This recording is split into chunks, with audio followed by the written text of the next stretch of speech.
Ma question est pour Monsieur le Premier ministre. Souvenez-vous, le 14 novembre, je commençais ma question par la discussion de Colbert à Mazarin sur le défaut bien français de toujours taxer, imposer, contraindre fiscalement. À la fin, je vous prévenais de ne pas faire la même erreur que Marie-Antoinette en n'entendant pas la colère monter. Je ne pensais pas si bien dire au vu des émeutes qui ont suivi. N'oublions pas que les premières revendications de ces manifestations étaient « Arrêtez de nous taxer, laissez-nous vivre de notre travail ». Par une pirouette intelligente, vous avez mis en place votre grand débat. Bel écran de fumée qui, par sa durée et les interventions dithyrambiques du président, ont fait oublier le cœur du sujet. Quel n'a pas été mon étonnement en lisant les propositions du parti majoritaire et de vos ministres, avec toujours plus de taxes et d'impôts. Augmentation des droits de succession, taxation des plus-values sur les résidences principales, retour de la taxe carbone. Alors, Monsieur le Premier ministre, quand allez-vous enfin comprendre qu'il faut sortir de cette addiction à l'impôt? Pouvez-vous vous engager aujourd'hui à ne créer ni augmenter aucun impôt? Merci, Monsieur Duplon. La parole est à Monsieur Gérald Darmanin, ministre de l'Action et des Comptes publics. Monsieur le ministre. Madame la présidente, mesdames et messieurs les sénateurs, monsieur le sénateur, nous partageons le point de vue qu'avec impôt, il faut utiliser un verbe, les baisser.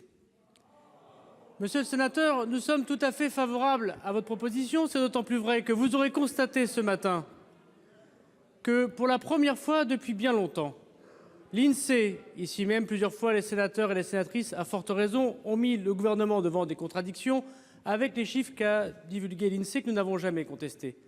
L'INSEE a dit, d'une part, que nous sommes le gouvernement qui avons le plus baissé les impôts depuis désormais 15 ans dans les 2 premières années de notre mandat. Nous sommes le gouvernement qui avons baissé en volume, ce qui n'a pas existé depuis plus de 20 ans, la dépense publique. Nous sommes le gouvernement qui avons, pour la 3e fois de suite, mis un déficit en dessous de 3%. Je rappellerai que lorsque nous sommes arrivés en responsabilité, le déficit était de 3,4%. Il baisse désormais de 1 point pour être à 2,5%.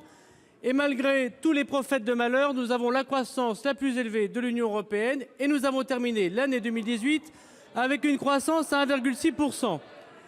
Il est vrai, monsieur le sénateur,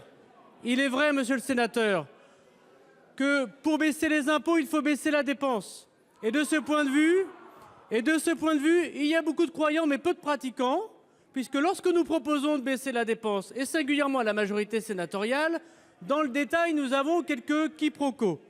Je n'ai pas attendu, monsieur le sénateur, de la part du chef de votre parti, des propositions claires de baisse de la dépense publique, bien au contraire. Alors oui, notre pays doit baisser encore plus ses impôts, c'est ce que nous faisons.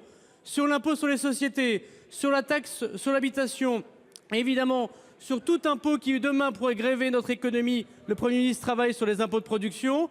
Et nous vous demandons, s'il vous plaît, de faire une revue de détail. Dites-nous si c'est possible, là où souhaitez-vous baisser la dépense publique. Je vous remercie. Merci, monsieur le ministre. La parole est à monsieur Duplon pour la réplique. Vous avez 39 secondes, monsieur Duplon.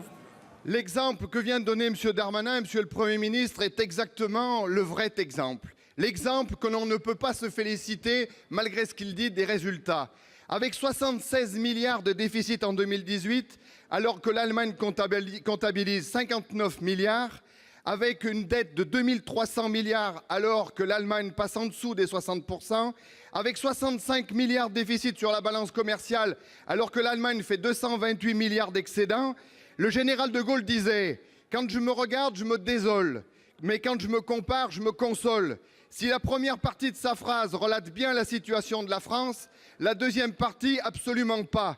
Alors, Monsieur le Premier ministre, si vous voulez enfin vous consoler, agissez et agissez vite, faites des économies et arrêtez de penser qu'à puiser dans la bourse des Français.